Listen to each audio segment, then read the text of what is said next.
Кытай согуш шартында таасирин кеңири жайылтып, дүйнө лидерлигин талашууда. Досуна дагы, касына дагы карабай, ким менен болбосун соодасын дүркүрөтүп жатат. Кол сунса жетчү аралыкта турганына карабастан, Кыргызстан Кытайдын соода жолундагы коррупциянын тамырын жула албай барат. Атүгүл бул кылмышка чоң чиновниктердин жакындары да аралашып кетүүдө. Аты жөнүм Али Токтакунов, биз менен бирге болуңуз, азыр талдап айтып берем. Мына ушул тушта дүйнөнүн көңүлү ядролук куралы бар эки чоң мамлекеттин лидерлеринин жолугушуусуна бурулуп турган учур. Владимир Путин менен Си Цзиньпин 20 мартта Москвада кездешет.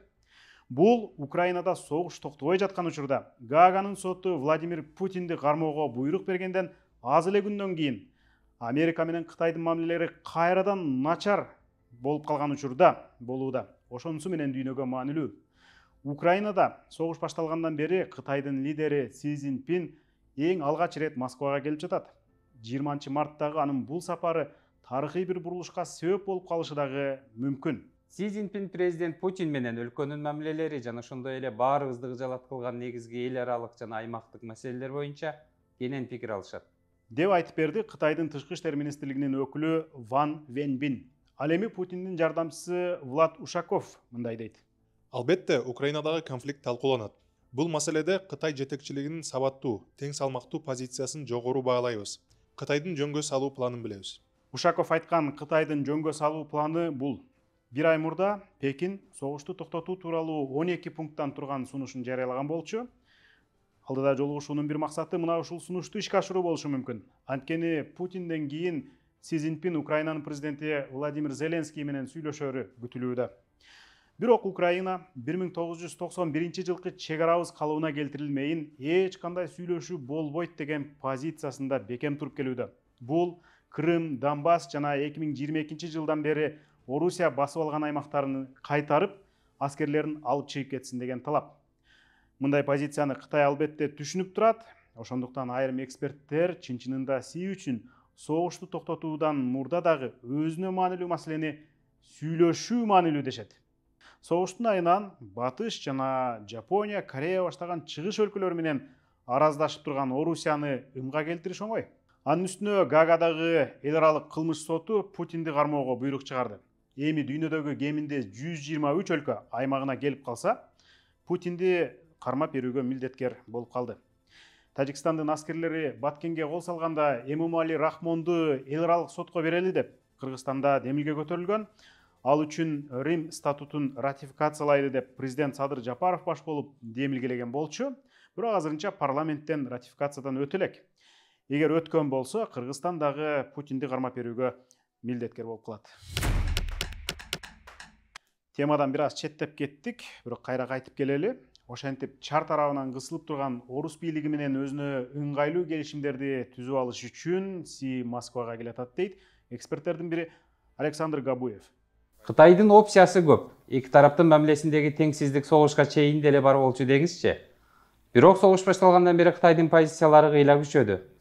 Орусия менен Батыштын геоэкономикалык каршылыгы, Украинадагы согуш узарган ар бир ай сайын Кытайдын сүйлөшүү рычагы бекемделүүдө. Чынында эле акыркы жылы Кытай Орусиянын эң чоң мунай импортёру болуп калды. Анткени санкция салынып, Батыш тарап бир жылдан бери жабык. Эки өлкө ортосунда соода 2022 жылы 190 миллиард доллардан ашыптыр. Муну быйыл эле 200 миллиардка жеткиребиз деп ниет кылып жатышат. Ошол эле учурда Батыш өлкөлөрү Кытай бу келиште Москвага курал сатууну макулдашып кетиши мүмкүн деп шекшейт. Ал пикирди айткандардын бири АКШнын мамлекеттик катчысы Энтони Блинкен. Батыш менен саясий мамилеси канча жылдан бери олку солку болуп келатканы менен Кытайдын эң чоң өнөктөштөрү дагы ошолор. 2022 жылы эле Кытайдын Евробиримдик жана АКШ менен соодасы 1 триллион 600 миллиард долларга жетиптир. Бул Орусия менен соодага караганда 8 эсеге көп экенин билдирет.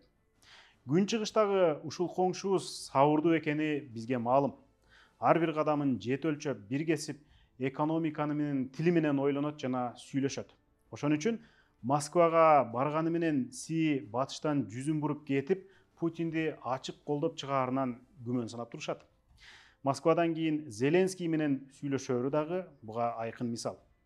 Си Цзиньпиндин доорунда Кытай болуп көрбөгөндөй өзгөрүүдө. Демейде тиги же бул өлкөлөр ортосундагы чыр чатакка кийлигишчү эмес. Акырындап саясий процесстерге дагы батыл аралашууда. Аз мурда эле ислам дүйнөсүндөгү таасирдүү Сауд Аравиясы менен Ирандын көңүлүн алды. 7 жылдан бери араздашып келген бул эки мусулман өлкөсү өткөн жума күнү Пекиндин ортомчулугу менен мамилелерин кайра калыбына келтирүүнү макулдашты. Чын эле Кытай өзгөрүүдө. Си Цзиньпин өткөн аптада Кытайдын төрагалыгына 3-чү ирет кайра шайланды. Ага чейинкилер 10 жылдан ашык бийликте турууга батын алган эмес. Си акырындап потенциалдуу атаандаштарын бийликтен алыстатып, бардык чечүүчү кызматтарга өзүнө жакын адамдарды койду.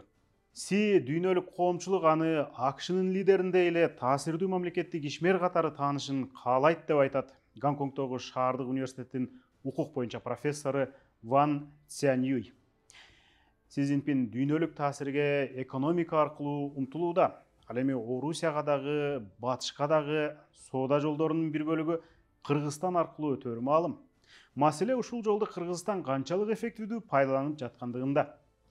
2022 жылы Кыргызстан менен соодабыз 15,5 миллиард долларга жетти деп Кытайдын бажысы отчет берди. Ал эми Кыргызстандын улуттук статистика комитети былтыры 11 айда, бир жыл эмес, 11 айда бүт дүйнө менен 10,5 миллиард долларга соода кылдык деп жатат. Демек, бир эле жылда кеминде 5 миллиард долларлык айырма чыгып жатпайбы? Анын ичинде канчасы Кытай менен болушу мүмкүн. Мунун негизги себеби контрабанда жана коррупция экенин дурус эле билип калдык. Иликтөөлөрдү болсо көргөнсүздөр. Кытай менен соода жолундагы уурулук үчүн Кыргыз бийлигин Евразия экономикалык биримдигиндеги өнөктөш өлкөлөр зекип келет. Орток ырыскыга кол салган ууруну ким жакшы көрсүн? Тилекке каршы бажыдагы уурулук дагы деле токтой элек. Мына ушул видеону жаздырып жатканда эле улуттук коопсуздук кызматы бажы кызматкерлери жана бажыга байланыштуу ишкерлерди кармады. Башкы прокуратура менен улуттук коопсуздук мамлекеттик комитетинин жетекчилеринин арасында ар түрдүү келишпестиктер болуп атат.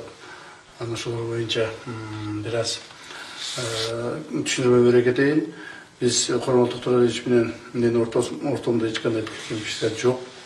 Биз мыйзам чегинде ар бир өзүбүздүн милдеттерибиздин негизинде иш алып барып жатабыз.